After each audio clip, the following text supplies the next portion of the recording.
Thank you, Pawel, and thank you, Marc, Ben, and Pawel, all for your very nice presentations. So we have collected a number of questions, which I will try to share on the screen. Yes, I've selected from all the questions that came in a number of short questions for each of the individual speakers, and then I would like to pose a few more general questions where I would like each of the speakers to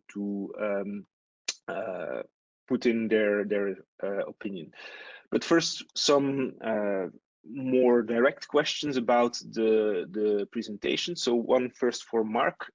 Marc, could you comment on seasonal variations and if winter and summer measurements, as you mentioned, my apologies, or really the relevant periods, or do you also need spring and autumn measurements to have a good idea of the overall situation over the year?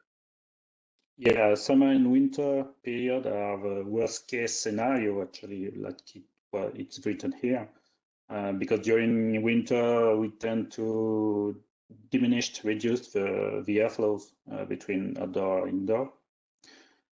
So concentration can be high because of indoor sources, high activities or material emission. And during summer, we are more likely to be more ventilated and subject to outdoor pollution. And also high humidity and temperature tend to increase the emission from material, for example. So summer and winter are really the worst case scenario, and mid-season would be something lower. So it's a way to take into account only worst case scenario, this measurement or evaluation. Yeah, I guess of course summer and winter can be interchanged in heating and cooling dominated conditions. Okay, then I would like to go to Ben for a question about a few questions about the Dolly method. And one is, how should we account for exposures prior to birth? And is this, are the Halley methods equipped to do that?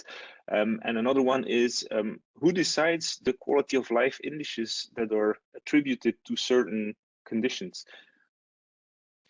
All right, so two questions. Okay, so the short answer is no, we can't at the moment.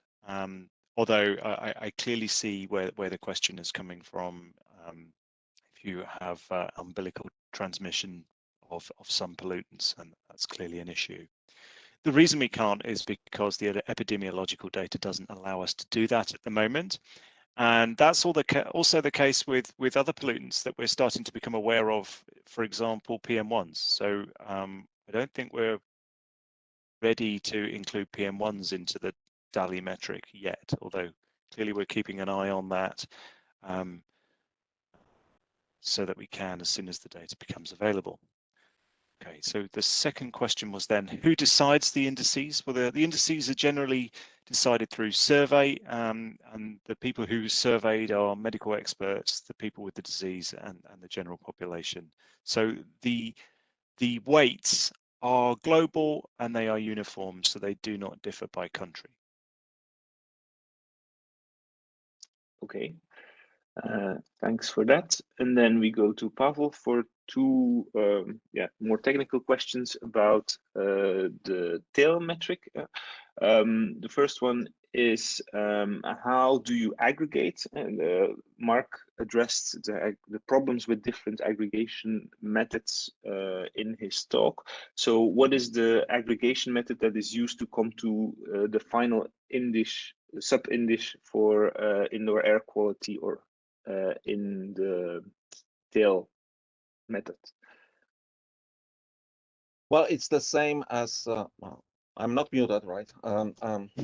It's the same approach as for the overall indoor environmental quality. So yeah, we have several, for thermal environment and acoustic environment, we only measure one parameter. And in the future, perhaps there will be more than one parameter there. or maybe a metric that will replace that, another metric. For light and for indoor air quality, we have several parameters, and the worst of those will decide what's the quality level. This is the same approach as for the overall quality level, because we cannot evaluate, you know, which risk is more important. There's a risk of radon, or a risk of, you know, experiencing high concentration of benzene, or formaldehyde, and so on.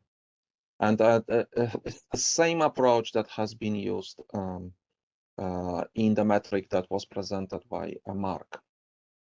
Yes, indeed. I was going to say that's then the maximum method that Marc also discussed. And then the second question is, what are your thoughts about indoor air quality or indoor environmental quality monitoring solutions that are currently on a large scale available in the market? How can they be used in this type of rating system? I understand that the reference is made to the low-cost sensors, right? Mm-hmm. Well, well, for some of the parameters, low-cost sensors are accurate, and for some are not accurate. And specifically, if we talk about indoor air quality measurements, then we really don't know what it means to measure TVOC and some of the VOCs using those methods. I believe that for some of the PM measurements, some of the low-cost sensors have been shown to be fairly accurate, but it's very difficult for me to judge, you know, without knowing details of what type. Generally, I would say if there is, if you are in the just refurbished office and there is a high ozone event, I would evacuate it.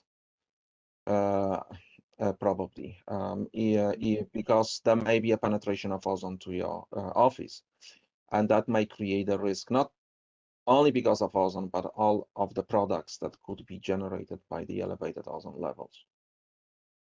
Yeah, I think that points to a general problem, or not a problem, but a concern with these kind of monitors. You have the monitor tells you that there is something wrong, but it doesn't tell you what to do to ameliorate it. So basically, I think your reaction is the only reasonable one. If you don't have an immediate solution, then evacuate. But yeah, it is informing me that there is a risk, and many of those solutions tell you that there is a risk. But you are absolutely right. The solutions do not tell us what to do when this risk is appearing. Okay, well, that makes a nice bridge to two questions that I would like to bring to all three of you, or where I would like all three of you to weigh in. The first one was already actually kind of brushed upon in the earlier answers, and that is, how do we deal with the fact that there's always new pollutants coming on the scene? We have, of course, infectious aerosols, now very relevant due to the COVID pandemic. PM1 or submicron PM was already mentioned. CO2 is taken into account in the tail metric, but not in health-based metrics, for example. So how do we deal with that? Maybe I would like to start with, yeah, I'll just take the order that you spoke in. So Marc, Ben, and then Pawel to finish up. So I will give various answers here. Regarding the PM1 of submicron PM, the problem is that we don't have, from what I know, threshold value or exposure limit value, or even function to calculate daily according to this size of particles. So we weren't able to calculate some index and to have some conclusion here for this size of particles right now. CO2 is relevant just to make sure that the ventilation is adapted to the occupation. Actually, it's only that occupation of people. It's just to be sure that at least the ventilation is well sized for the environment that we are looking at. And maybe I will let the others talk about SARS-CoV-2. I have some idea, but it would be some risk. We can calculate some risks. In the community has been very good to create new Excel based or the sheet based calculation to calculate risks according to size of the room, the ventilation, and some probability of having infection in the one infected people more. So it would be, I don't know how to take it at the same level as the other pollutant, but maybe a separated index, like the risk we incurred. I don't know. Okay, well, thanks. Then Ben, maybe you have some additional thoughts.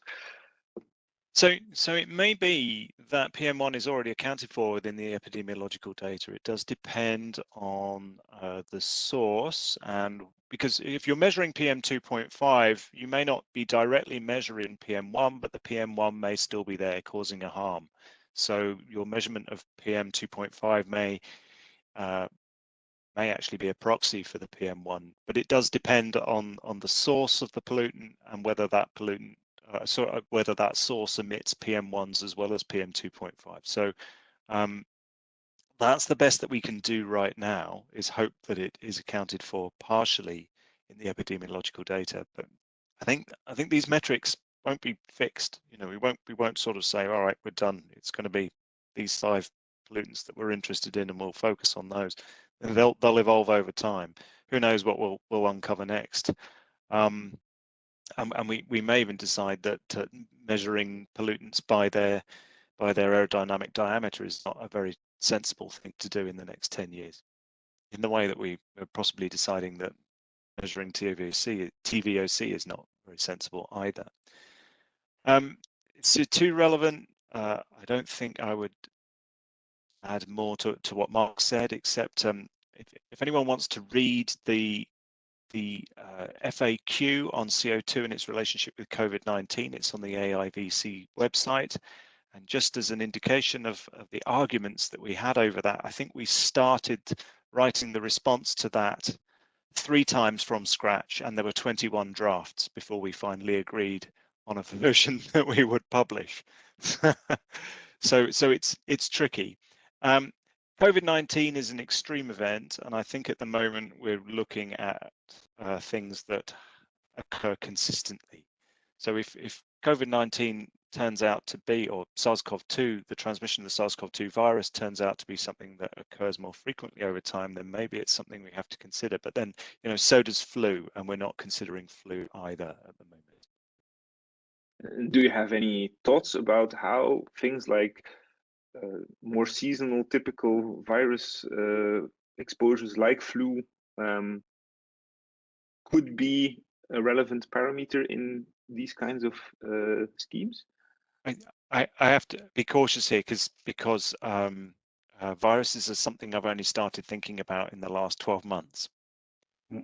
So it really is on the boundaries of my expertise. So I don't think we've even begun to think about whether there are Dolly values for the airborne transmission of various viruses yet. Well, okay, I see we're running up close to the end of the webinar. So Pawel, some final thoughts on this question, and unfortunately I'll have to leave the other questions for the next time then. Well, I'll start with CO2 because it's probably mostly debated, and CO2 is present there because it's a marker of ventilation efficiency in the presence of people. Below 5,000 ppm, we don't have evidence that CO2 should create a harm for people. However, we still don't know whether there will be any modifying effect of the presence of high levels of CO2. That is something that has to be explained in the future studies. So CO2 as such is just there for the ventilation efficiency. For the first one, Marc made it very clear, we don't have evidence, epidemiological evidence for submicron PM, especially submicron PM, and how they affect our health. It would be nice to have it, and we cannot make any predictions, so we have to make prediction based on what we know. For the aerosols, I mean, the problem here is not how to include it in the metric, because we can actually include it, but it all depends on the transmission route and also on the quanta generation. So, and also other methods to protect against it. I think I should be saying one thing. It's the best way of protecting us against the pollutants indoors is by source control. So regulating that we are not releasing the pollutants into our buildings. Of course, we as humans, we always will be releasing the pollutants. So we have to have some methods for controlling our emissions, but all the others, if we can stop them and we do not emit them, that would be great. And of course, this is one issue for the future, but which one in the future, we don't know. But those that are released, we need to handle somehow, right? So, and that the metric will help us to do that. Well, I think that nicely concludes the topic of this webinar. Of course, there are still a lot of open questions. We are hoping to address most of these within the work in Annex 86, especially some questions that have been posed here, how to make sure that the rating schemes that we develop are applicable in the design of buildings, not only as a retrospective look to what was actually realized. And one of the aspects there to take into account is, of course, the trade-off between other performances of the system, such as energy or acoustics that were already mentioned in the tail framework that Pawel presented, and how to deal with the interactions between inner environmental quality and these other performances.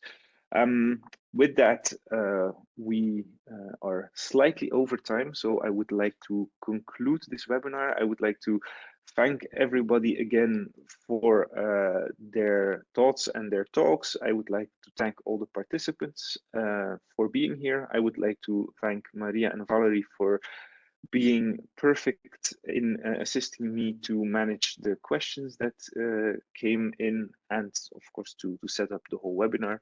And I would like to finish by reminding you that upon leaving the webinar, you will be presented with a post-webinar evaluation survey, and I would really, and we all would really appreciate your comments to help us improve the quality of our webinars continuously in the future. And with that, I would like to end and invite you to our next webinars on the opportunities provided by big data and IoT next week and the week after. Thank you very much, and hopefully see you next week. Thank you. Thank you.